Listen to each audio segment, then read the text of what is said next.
I never had any first-hand knowledge of their exploits, but I had heard the stories. Most of the time rumors are just that, but in their case, I had always believed they might be true. Stephanie Carmichael was always the woman showing a little too much skin, wearing the outfit that was just a little inappropriate, and saying something that could easily have meant something much, much different. Her husband was always the guy talking about what a hot piece of ass his wife was and trying to get guys to admit they were checking her out. I always thought she was pretty good looking for a former daytime stripper. Of course, the contents of her resume might have been just a rumor, too. Still, what would have been laughable stories about anyone else actually seemed plausible for them. One-night stands, wild house parties, swinging, pictures and videos on the internet. I had no idea if any of those things were true. What I did know, for certain, was that David Carmichael's was the other name crossed off the infamous list, with Stephanie's name written in right next to it. And David had mysteriously disappeared immediately following his termination. Also, though I had always thought she was a very ditzy bleached blonde, she apparently wasn't as dumb as she often looked. She has the gift tax records to prove it. 3 years worth. He gave her almost $150,000 for the twice-a-week treatment. Steffi, the name she seemed to prefer, had spilled the beans on Davis's little seduction scheme. She also made no bones about him for money. We had an arrangement. He was generous with his gifts and I showed him my appreciation as best I could, every Tuesday and Thursday afternoon at the condo that he leased for me. My husband and I appreciated his gifts, but as soon as my Davy finished nursing school and came home, I dropped that fat F. She also had no problem giving a very convincing explanation of why he was still picking up a little on the side for years after he married Melanie. I looked right at Melanie as I finished my next sentence. Apparently, he was looking for something he couldn't get at home. I wasn't certain Stephanie had been telling the truth until I saw the look in Melanie's eyes. Then I knew for certain. Of course, she could be making it up, because that certainly doesn't sound like the woman I married. I could tell she was about to lose it. It had been almost an hour since she had even made a sound. I decided it was if I was ever going to have my pound of flesh, it would have to be soon. So what did he tell you when he sent you here? He told me to get you to stop the lawsuits by any means necessary. Does he pimp you out often, or just when he is about to lose his fortune? He's not my pimp. He's my husband. Hey, no judgment here. I know, firsthand, what that tight little body of yours can do to a man. It makes you believe things that in reality just can't possibly be true. So, when are we going to get to the by any means necessary part of the show? Because, to be honest, the persuasive argument portion has become a little tedious. What's it going to take? She said it with such a lack of conviction. It was the only time that I allowed myself to feel even the tiniest amount of sorrow for her. It was just beyond my understanding. How could someone so beautiful, so full of life, so energetic, have such a lack of self-confidence? How could that person let themselves be used in such a way? For money? Honestly, I understood the appeal at least a little.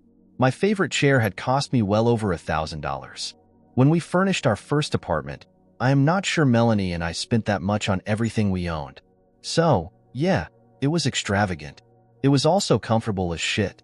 Still, there was no doubt in my mind that I would trade every one of my extravagances to have just one more day alone with Melanie in our dumpy, little, first apartment. To have things be the way they were. I guess that just made us different people. Like I said before, even if I could stop it, I wouldn't. I think you should go home, to your husband, and tell him I wasn't even interested in his offer. Take your skanky ass back to him, get together and talk about how you are going to get through this rough period in your life. I am certain, with a love as strong as yours, you'll make it through. I watched her. I watched her perfect lips that I wanted to kiss and bite. I watched her beautiful silk blouse peel away from her stunning neckline, ever so slightly, revealing just a trace of her very thin and probably equally expensive lingerie.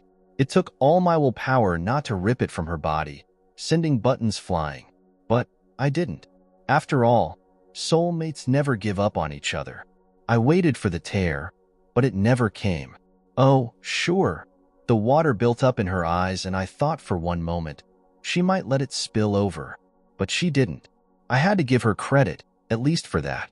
Get the F out of my house. And don't ever bring your ass back. Without love is a meaningless experience, but as far as meaningless experiences go, it's pretty damn good. Woody Allen. Our chat had lasted a couple of hours, but I hadn't planned on effort. To be honest, I hadn't given it much thought at all. There were too many other thoughts swirling in my mind. The weeks prior to that night had been full of surprises, but she was beautiful, and I was a man, and she did offer. What does a girl have to do to get a refill around here? I took her glass and walked into the kitchen. I refilled it with her wine of choice and returned with her glass and the bottle. I read your book. Twice. I would have responded with a witty comment or a sincere thank you. If I hadn't been mesmerized by the sight in front of me, I would have had a better chance at finding my words if I hadn't been wondering what had happened to her blouse, feeling a little bit sorry for myself because I had missed its disappearing act. Fortunately, I was able to watch as she removed her skirt, and I couldn't help but wonder if all those adventures, if all that self-discovery, if all that. She continued as she stood there in her almost transparent underwear, a fact that was confirmed moments later when she reached behind her back with one hand and, in a practiced motion, undid the clasp of her bra and let the garment float to the ground. I marveled when her chest didn't move at all. Exploration would make you a better F. I've been told I'm fairly impressive. Oh, I have no doubt. I stood firm until she turned around and traced her hands down the backs of her long, slim legs and carefully undid the straps of her heels. But you'll forgive me if I don't want to take your word for it. My C sprang to attention, painfully fighting for release from my jeans. My hands reached forward her, with her hands following after mine. She reached her hands above her head, in a desperate search for mine. But, as our momentum carried us into the wall, I grabbed them and held them against it with my left hand. I held her there. For just a moment, her breathing was ragged, so I waited for it to calm. You are going to see so many times. Promises, promise, F me. She felt weightless as I quickly lifted her, as she fell away from the wall, and carried her to the bed. I had kissed my way down her chin and neck. I pulled my left hand underneath us, and moved my right hand to hold her down. Her hands shot to grab my hair, and pull me towards her. I watched her chest rise and fall as I stood and pulled my sweatshirt over my head. Her gentle fingers tracing my lower spine awakened me from my blissful rest. Jesus Christ, Braden. Your ex was an idiot.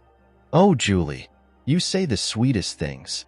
The best revenge is to live on and prove yourself. Eddie Vedder. Julie stayed with me every night for the next 4 months, while the judgments wound their way through probate court. We F like newlyweds during her entire stay, though she always said, no matter how spectacular the thing was, she was going back to New York as soon as the lawsuits were over. I didn't begrudge her in any way. Baby sharks, with only a few hours of law school left, don't hang around the shallow end of the pool. Still, the time I spent with her, brief as it was amazing. That first night we were together, she had been at my condo, explaining the latest lawsuit. That one from my daughter, who was suing me to save her inheritance. I can't say, with any credibility, that I didn't know that Melanie was angry when she left that night. Furious even. But I can say that I honestly thought she was mad at me. Maybe for turning her down, or for stealing what she rightfully earned on her back. Apparently, I had been wrong. I can't imagine what it must have been like for him. I know I was devastated when Melanie didn't choose me when faced with something as common as a corporate downsizing. But, then again, the coroner's report was inconclusive. John Davis may have never known. Hours after she left me, and drunk enough to barely maintain consciousness, Melanie shot him. Once. Right in the D. Bullet fragments severed his femoral artery. Then she turned the gun on herself. He bled out. Quickly, they said. She, most likely, died immediately. But no one could say for sure if he lived long enough to know she would rather K herself than F him when he was poor. I can't imagine what that must have felt like. But I hope he had at least a moment to really give it some thought. Anyway, I spent days being angry at Melanie. Not for me, but for her daughter. As F up as Melanie was, her daughter needed her. No, April hadn't given me any indication that she and Melanie were close. In fact, probably the exact opposite. Still, She was a lost little girl, the one and only time she had come to see me. She didn't remember me, at least the real me, at all. That surprised me a great deal. I thought she would have been old enough to remember. But memories can be replaced by lies when you hear them often enough. She clearly didn't believe me when I said that, once, long ago, we had been happy, together, and a family. And now, there would be no one left who could confirm it. One picture on a wall of hundreds couldn't and didn't change her mind. She was bitter at Melanie's funeral, which I completely understood. Unfortunately, months later, it seemed I was still enemy number one, with little hope of changing her opinion. When the ruling finally came down and her inheritance was all but lost, she rushed out of courtroom, barely escaping a contempt charge for the profanity-laden tirade she left in her wake. That was the last I saw of her, and I don't have much hope that I will ever see her again. The bond one hoped we would always have seemed as fragile as the one that had been between her mother and me. But maybe fathers and daughters are different. Maybe Mr. and Mrs. John Davis didn't permanently poison her against me, and someday she'll know that she can always count on her dad for help. Or maybe she'll find herself out there in the big wide world. Or maybe find her soulmate. Hopefully, one that won't give up on her.